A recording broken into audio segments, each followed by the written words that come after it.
ఈరోజు మనం 76వ గణతంత్ర దినోత్సవం జరుపుకుంటున్నాము.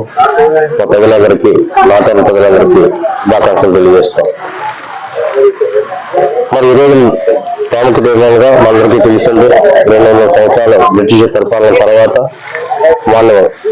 వారు చేసిన మనము ఎంతో స్ట్రగుల్ అయిన తర్వాత అప్పటి నాయకులు మన 1947లో ఎంతో పోరాటం చేసి మనకు స్వాతంత్రం తీసుకుని రావడం జరుగుతుంది. 40 ఆగస్టు 15 జరిగిన మన పరిపాలన మనం చేసుకునే ఉద్దేశంతో అప్పటి ఉన్న నాయకులైతే డాక్టర్ బిఆర్ అంబేద్కర్ గారి ఆధ్వర్యంలో ఒక రాజ్యాంగ కమిటీని ఏర్పాటు చేసి ఆ రాజ్యాంగ తనక మౌలిక సూత్రాల ఆధారంగా మనం పరిపాలించుకోవాలనే ఉద్దేశంతో ఆ రోజు నిర్ణయించడం జరిగింది.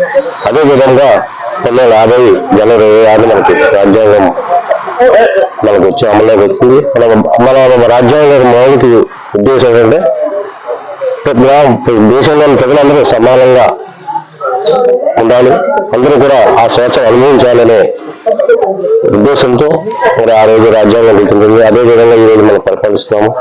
అదేవిధంగా నేను కోరుకునేది ఏదనగా ఈ రాజ్యాంగం యొక్క మౌలిక సూత్రాలను గౌరవిస్తూ మనం స్వేచ్ఛగా జీవిస్తూ పక్క వ్యక్తుల యొక్క వాళ్ళు స్వేచ్ఛగా భంగం కలగకుండా ఉంటూ అందరినీ గౌరవించాలని, దేశాన్ని అభివృద్ధిలో కలిగించే విధంగా మనం ఉండాలని కోరుకుంటూ నాకు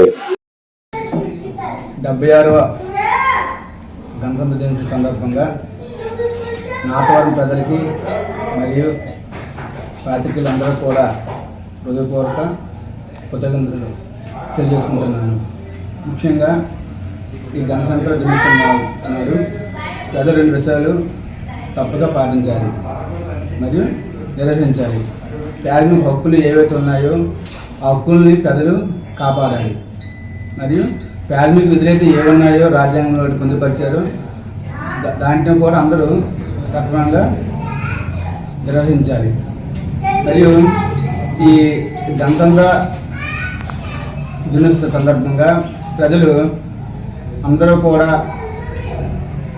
బాగా ఉండాలని, మండలంలో ఎటువంటి శాంతి భద్రతలకి విఘాతం కలగకుండా ఉండే విధంగా చూడాలని ప్రజలందరూ కూడా కోరుచున్నాను.